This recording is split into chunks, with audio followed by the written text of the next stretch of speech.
میں سب سے پہلے آپ کے بارے میں جاننا چاہوں گا, اس کے بعد پھر ماشاءاللہ آپ جو کام کر رہے ہیں دعوت کے اس طرف بھی آئیں گے. آپ بہت سے لوگ ہیں غیر مسلم, بلکہ غیر مسلم زیادہ ہیں اس دنیا کے اندر, مسلمانوں کی تعداد کم ہے. آپ کو ایسا کیا لگا اور کس وقت لگا اور کیوں لگا, کیا سوچ کے کس طریقے سے آپ اسلام کی طرف آئے؟ بہت شکریہ, اللہ سبحانہ تعالیٰ آپ کو جزائے خیر عطا فرمائے کہ آپ نے اتنی خوبصورت اور اہم گفتگو کے لیے مدعو کیا. واقعہ یہ ہے احمد بھائی کہ میں کبھی بھی اسلام کی طرف نہ یعنی آنے کا کوئی دھیان تھا, نہ کوئی ارادہ تھا, نہ کوئی پروگرام تھا, بلکہ میں تو ایک اچھا سچا پکا مسیحی بننا چاہتا تھا. اور ایک اچھا سچا پکا مسیحی بننے کے لیے لازمی تھا کہ میں مسیحی تعلیمات کا مطالعہ کرتا, اس کو سمجھتا, دل و جان سے قبول کرتا. ظاہر ہے کہ کسی بھی یعنی آپ چیز کے لیے, اس کی پیک پہ جانے کے لیے اس کی نیچر کو, اس کی نوعیت کو, اس کی سائیکالوجی کو, اس کی ڈاکٹرائن کو پڑھنا بہت ضروری ہوتا ہے. تو ایک اچھا مسیحی بننا چونکہ زندگی میں مقصود تھا, تو اس لیے عیسائیت کو ذرا زیادہ دھیان سے, غور سے, تدبر و تفکر سے پڑھا. تو پتہ چلا کہ جو مروجہ عقائد و نظریات ہیں وہ فطرت کے ساتھ ہی میچ نہیں کرتے. مثلا ویسے تو 17-18 سال کی عمر میں اللہ سبحانہ تعالیٰ نے یہ شعور عطا فرما دیا تھا, صحیح اور برے کی پہچان کی تمیز عطا فرما دی. لیکن 17-18 سال تک جب ہم دعا کرتے رہے تو دعا کے اختتام پہ ہم ایک جملہ کہتے تھے کہ ہم جو کچھ بھی مانگتے ہیں تیرے پیارے بیٹے یسوع مسیح کے وسیلہ سے مانگتے ہیں. لیکن جب ایک اچھا عیسائی بننے کا داعیہ پیدا ہوا, ایک کانشیسلی جب چیزوں کو دیکھنا شروع کیا, ڈیپتھ میں چیزوں کو دیکھنا شروع کیا, تو اس دن کلک ہوا کہ how it's possible he is a son of God. اسی طرح جب ہم باپ بیٹے روح القدس کرتے تھے تو ہم یعنی ہماری دعا کا یہ حصہ ہوتا تھا کہ ایک خدا میں 3 شخص ہیں, یعنی باپ بیٹے روح القدس. تو دھیان ہوتا تھا کہ ہاؤ اٹس پاسبل کہ ایک جو ہے وہ 3 بھی ہے اور 3 جو ہے وہ 1 بھی ہیں. اسی طرح پھر عقیدہ کفارہ تھا, اس کو جب پڑھنے کا موقع ملا تو پتہ چلا کہ آدم علیہ الصلوۃ والسلام سے جو لغزش ہوئی تھی اس کی پاداش میں آدم سے جتنی نسل پیدا ہوئی ان تمام کے اندر وہ گناہ سرایت کرتا گیا, جس کو موروثی گناہ کہتے ہیں, اوریجنل سن جسے کہتے ہیں. اور مسیح علیہ الصلوۃ والسلام نے اس گناہ کا کفارہ ادا کیا. How it's possible. اور جب میں نے اسلام قبول کرنے کی بات گھر میں کی تو میرے والدہ نے کہا کہ جس مسیح نے تیرے گناہوں کا کفارہ ادا کیا ہے تو اسی مسیح کو آج خدا یا خدا کا بیٹا ماننے سے انکار کرتا. میں نے کہا میرے کون سے گناہ, یعنی میں تو اس وقت تھا ہی نہیں اور میرے کوئی گناہ ہی نہیں تھے, تو میرے کون سے گناہوں کا کفارہ. کہا کہ وہ جو تھے, جو ہے اور جو ہونے والے ہیں, ان تمام گناہوں کا کفارہ. تو ظاہر ہے کہ جب آپ اس طرح کے جو ایک مبہم اور غیر واضح عقائد و نظریات ہیں, جسے سن آف گاڈ کا عقیدہ ہے, ٹرینٹی کا عقیدہ ہے, کروسیفیکیشن کا عقیدہ ہے, اور اس طرح کے جب آپ عقائد و نظریات کو دیکھتے ہیں, ان پہ غور و فکر کرتے ہیں, تو پھر اللہ سبحانہ تعالیٰ آپ کو شعور اگر عطا فرما رکھا ہے تو اللہ سبحانہ تعالیٰ آپ کو اس کا فہم بھی عطا فرما دیتے ہیں کہ what is the right and what is the wrong, صحیح کیا ہے اور غلط کیا ہے. تو یہ میرا بیسکلی جو ہے وہ ایک ٹرننگ پوائنٹ تھا, لیکن ٹرننگ پوائنٹ ٹو کرسچینٹی تھا. اور یہ اس وقت کیا ایج تھی آپ کی؟ میری ایج سر محض 21-22 سال میری ایج تھی. اچھا. اس کے بعد آپ حیران ہوں گے کہ مجھے اس بات کا ہمیشہ دکھ بھی رہا ہے, لیکن یہ جو میں آپ کو بات بتا رہا ہوں یہ حقائق ہے, یہ شکایت نہیں ہے مسلمانوں سے, کہ مسلمان یہ نہ سمجھے کہ میں ان سے شکایت کر رہا ہوں.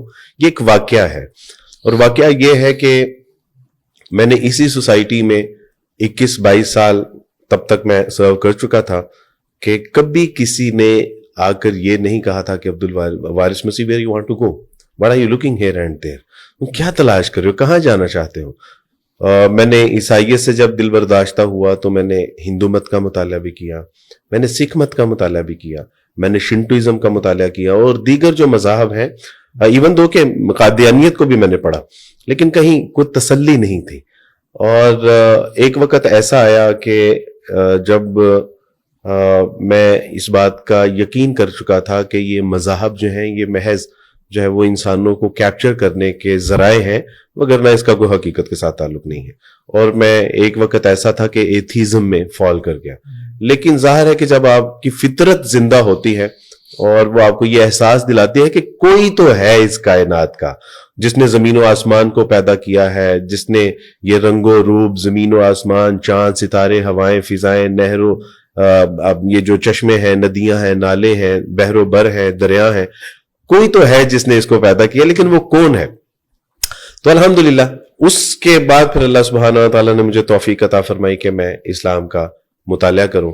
اور first time in my life جب میں مسجد میں گیا اور میں نے ان سے کہا کہ مجھے قرآن مجید چاہیے, تو انہوں نے کہا کہ کیا کرنا ہے؟ انہوں نے کہا جی پڑھنا ہے. تو انہوں نے کہا کہ آپ کے گھر میں نہیں ہے؟ تو میں نے کہا کہ میں تو ایک عیسائی ہوں. تو انہوں نے کہا کہ اگر آپ عیسائی ہیں تو آپ مسجد میں کیسے داخل ہو گئے, اور اوپر سے آپ قرآن پڑھنے کی بات کرتے ہیں, یو کانٹ ٹچ اٹ, آپ تو اسے ہاتھ بھی لگا سکتے بیکاز یو آر کرسچن.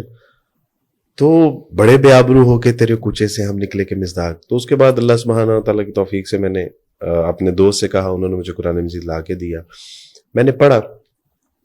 اور شروع میں مجھے بالکل اس کی کچھ سمجھ نہیں آتی تھی, جیسے کہ آپ کے علم میں ہے ماشاءاللہ, آپ کا تو قرآن کے ساتھ ایک بڑا گہرا تعلق ہے. اور آپ نے جب قرآن گھر میں شروع کیا ہوگا, جب آپ پیدا ہوئے, کان میں اذان دی گئی, جب آپ نے بولنا سیکھا اللہ لا الہ الا اللہ, اور جب آپ نے سمجھنا شروع کیا تو رسول اللہ کی سیرت سامنے تھی, ہر آیت کے ساتھ ایک جو ہے وہ ایک لنک تھا رسول اللہ کی سیرت طیبہ کا, صحابہ کرام کا. تو قرآن کی آیات کو سمجھنا آپ لوگوں کے لیے اتنا مشکل نہیں ہوتا. لیکن ایک جو تسلیث سے, جو کفارے سے, جو ابن اللہ سے, مسیح کو جو خدا کا بیٹا اس گھرانے سے جو چل کے آیا ہے, جس نے ٹریول کیا ہے, اور اس کے سامنے جب قرآن مجید کی ایک آیت آئے گی تو وہ بالکل بھی سمجھنے سے قاصر ہوگا. تو میں نے جب پہلی بار قرآن مجید کو پڑھا تو سچی بات ہے کہ مجھے کچھ سمجھ نہیں آتا تھا. لیکن ایک بار میں اپنے دوست کا انتظار کر رہا تھا اور وہ مسجد میں نماز پڑھنے کے لیے گئے. باہر قرآن مجید کی ایک آیت لکھی ہوئی تھی, اعوذ باللہ من الشیطان الرجیم, وَلَقَدْ يَسَّرْنَا الْقُرْآنَ لِلذِّكْرِ فَهَلْ مِن مُدَّكِرٍ, اور ہم نے قرآن کو آسان کر دیا, کوئی ہے کہ جو اس سے نصیحت حاصل کرے. تو وہ ایک جسے آپ واو مومنٹ کہتے ہیں نا, اصل میں وہ واو مومنٹ تھی. تو میرے دل میں گر کر گئی, اور میں نے کہا کہ اللہ سبحانہ وتعالیٰ اگر یہ واقعی قرآن یعنی ہدایت کے لیے ہے تو اللہ سبحانہ وتعالیٰ میں اس کو سمجھنا چاہتا ہوں جس کو آپ نے آسان کیا ہے. تو اس کے بعد جب میں نے قرآن مجید کا مطالعہ شروع کیا تو قرآن نے مجھ سے باتیں کرنا شروع کر دی. الحمدللہ رب العالمین, تمام تعریفیں اس اللہ کے لیے ہیں جو رب ہے تمام جہانوں کا. میں نے امام راغب الفسانی رحم اللہ کی جو ایک لغت کی کتاب ہے اس سے میں نے پوچھا کہ امام صاحب واٹس مین اباؤٹ رب, تو فرمان کہ رب اسے کہتے ہیں جو حقیقی پرورش کرنے والا ہے, جو تمہیں ہنساتا ہے, جو تمہیں دکھ میں ہنساتا ہے, بھوک میں کھلاتا ہے, پیاس میں پلاتا ہے. کتنی عمر میں کتنی ہائٹ چاہیے, کتنی عمر میں کتنا ویٹ چاہیے, کتنی عمر میں کون سے سیل زیادہ چاہیے, ریڈ سیل کتنے چاہیے, ہارٹ بیٹ کتنی چاہیے, شوگر لیول کیا ہونا چاہیے, تمہارا بلڈ پریشر کتنا ہونا چاہیے, یعنی حقیقی پرورش کرنے والا, تمہاری ضروریات کا خیال رکھنے والا. دیٹس مین اباؤٹ رب. الحمدللہ رب العالمین. اور عالم کتنے ہیں؟ 38 کے قریب عالم ہے کہ جن کو وہ کھلاتا ہے, پلاتا ہے, سلاتا ہے, ہنساتا ہے. تو وہ تمام کا رب وہی ہے. تو میں حیران تھا کہ مسلمانوں کا رب اتنا عظیم الہ ہے, الرحمن الرحیم, و مہربان بھی ہے, نہایت رحم کرنے والا, مالک یوم الدین بھی ہے, کہ کہیں اس کے رحمان اور رحیم ہونے کی وجہ سے دھوکے میں نہ پڑ جانا کہ تم سے گناہوں کی پوچھ نہیں کرے گا, یا اس بغاوت پہ اتر آؤ گے تو وہ تمہارے ساتھ جو ہے وہ بات نہیں, یعنی تمہارا حساب نہیں کرے گا.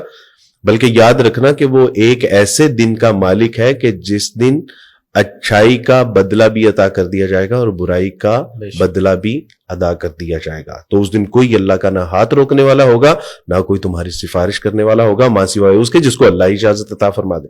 ایاک نعبد و ایاک نستعین. آج یعنی دکھ بھی ہوتا ہے کہ وہ مسلمان کے جس کو قرآن کے آغاز میں بتا دیا گیا کہ ایاک نعبد و ایاک نستعین, کہ اللہ کی عبادت کرتے رہنا اور اسی سے مانگتے رہنا, اور وہی مسلمان آج در در پہ مانگ رہا ہے, ذلیل و رسوا ہو رہا ہے, لیکن اپنے رب کے دربار سے جو کہتا ہے کہ ایاک نعبد و ایاک نستعین, دیکھو میری عبادت کرتے رہنا اور اسی سے مانگتے رہنا. گویا کہ اقبال کا ایک شعر ہے کہ وہ ایک سجدہ جسے تو گراں سمجھتا ہے, 1000 سجدوں سے دیتا ہے آدمی کو نجات. وہ اصل میں اللہ کہہ رہے ہیں کہ اگر میرے آگے جھکنا سیکھ لیا, مجھ سے مانگنا سیکھ لیا, میرے آگے گریہ زاری کرنا سیکھ لیا, تیرے سارے مسئلے بندے حل ہو جائیں گے.